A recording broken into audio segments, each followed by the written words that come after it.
Agora eu acho que a gente pode começar a falar então do livro de Ruth, né? A gente falou de Débora como uma mulher, uma juíza aí que desempenha o seu papel, e é usada pelo Senhor também.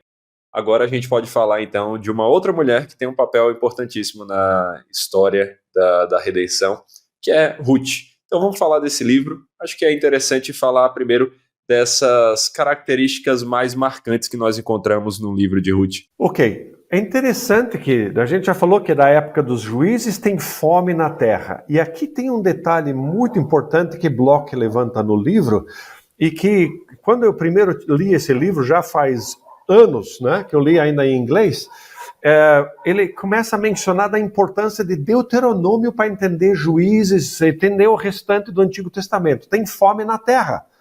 E a ironia é que a história começa em Belém, que significa casa de pão, na casa de pão não tem pão. Né? Então, é um jogo interessantíssimo. Da onde vem isso? Muito claramente, Levítico 26, Deuteronômio 28, as maldições da lei, bênçãos e maldições da lei. Se vocês abandonarem a Deus, seguirem outros deuses, Deus fecha o céu e não chove mais, não tem colheita. Tá?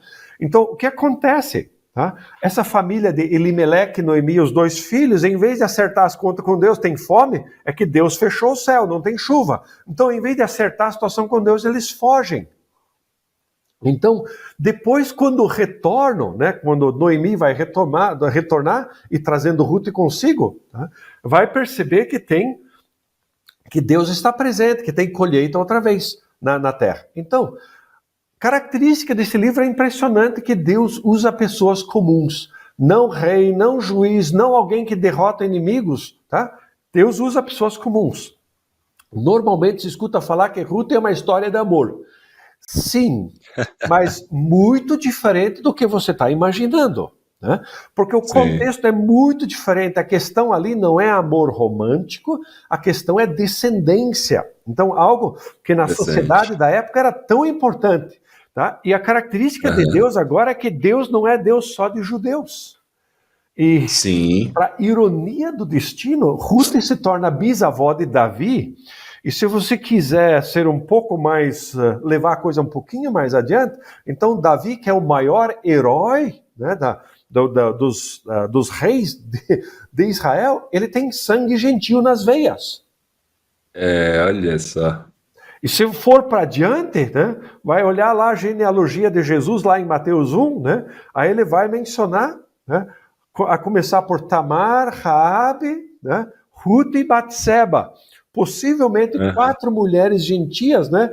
Ou seja, na família, na genealogia de Jesus, tem gente gentílica. E não é gente boa, tá? Gente ruim. Né? Então, bem interessante. Deus não abandona as pessoas quando fazem errado. E talvez os gentios, aqui Ruth ilustra, né? Que os gentios podem ser as pedras que gritam, que Jesus falou ali, né, quando os fariseus dizem, pedras para as crianças ficarem quietas. Jesus falou, as pedras vão gritar, elas estão gritando. Olha só, excelente. E quando a gente olha para essas questões culturais, a gente tem outras bem interessantes, né, que são importantes de nós compreendermos para entender bem a história do livro de Ruth, né? Questão da troca dos calçados ali para selar o acordo, o papel de Boaz como resgatador e esse tipo de coisa. Então, assim, quais outros aspectos culturais são importantes que a gente pode destacar aqui sobre o livro de Ruth? Ok.